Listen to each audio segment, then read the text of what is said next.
हमेशा सस्ता मतलब अच्छा नहीं, मिलावटी भी हो सकता है। इसीलिए मेरा भरोसा मिस्टर एंड मिसेज मार्ट, जहां राशन सामग्री जैसे आटा, दलिया, बेसन, सत्तू, मूंगफली तेल और मसाला आपके आंखों के सामने तैयार किया जाता है। ऑनलाइन ऑर्डर्स और होम डिलीवरी की सुविधा भी उपलब्ध। कॉल 7870477089 और visit www.mrandmrsmart.com and also available on Amazon app।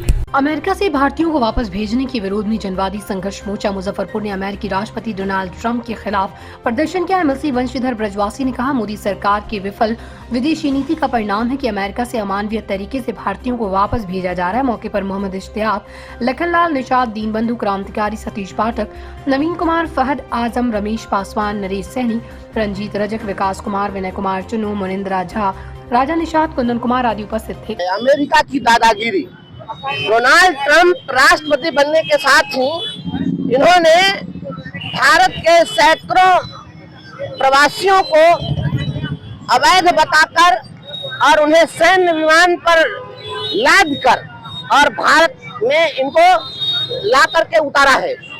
लेकिन यह जो तरीका है, यह तरीका भारत के लिए बहुत ही अपमानजनक और इसके खिलाफ हम लोगों ने पुतला दहन किया है।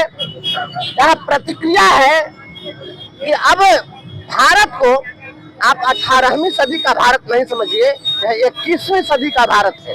और 21वीं सदी के भारत में आप अगर सोचेंगे कि आप पहले जिस प्रकार से दादागिरी करते थे वह दादागिरी करेंगे, यह नहीं चलेगा। यहाँ के लोगों को, ठीक है, मैं मानता हूँ अगर कोई भी अवैध तरीके से किसी देश में है तो उसको आप उसके देश में भेज दीजिए, इसमें कहीं दिक्कत नहीं है।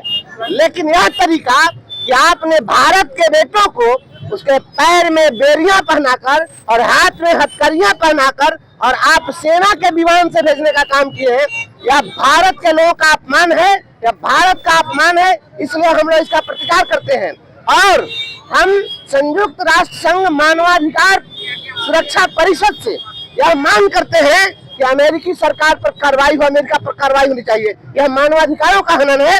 जो लोग भी वहां से इस प्रकार से लाकर विमान से यहाँ उतारे गए हैं, उन्होंने बताया है कि 40 घंटे तक हाथ में हथकड़ी और पैर में बेड़ियां रही हैं उनकी, और उस अवस्था में पैर घसीट करके और वो शौचालय गए।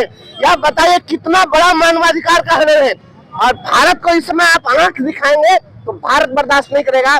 देश के प्रधानमंत्री से मैं मांग करता हूँ, आदरणीय प्रधानमंत्री जी, जिस प्रकार से आप कहते हैं कि भारत का डंका बज रहा है, क्या यही डंका बज रहा है? आप अमेरिका से सवाल पूछिए कि आपने किन परिस्थितियों में ऐसा किया।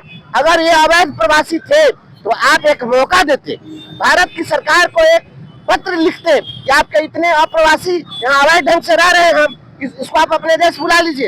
एक देश, छोटा सा देश, कौन सा देश बुलाया? कोलंबिया एक छोटा सा देश है, उसने उनके सैन्य विमान को नहीं उतरने दिया अपने देश में। कहा कि हमारा अपमान होगा, हम अपने विमान से मंगाएंगे, और अपने विमान से अपने नागरिकों को पूरे सम्मान के साथ लाया और उसका स्वागत किया। और भारत जैसे विशाल देश के नागरिक को इस प्रकार से आप जबरदस्ती, वो भी सेना की सुरक्षा में आप सैन्य कार्रवाई कर रहे हैं, आंख दिखा रहे हैं भारत को। भारत को आंख दिखाया जाएगा, उसका जवाब मिलेगा। मोदी जी कहते हैं इस पर चुप्पी क्यों साधे प्रधानमंत्री मोदी जी?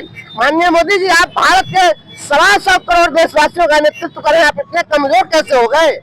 या कमजोर आप नहीं हैं? आप बताइए, विश्व पटल पर आप दिखाइए, विश्व मंच पर आकर के बताइए कि इस प्रकार से अगर अमेरिका अगर आंख दिखाता है तो उससे बड़ी आंख दिखाना भारत को भी आता है।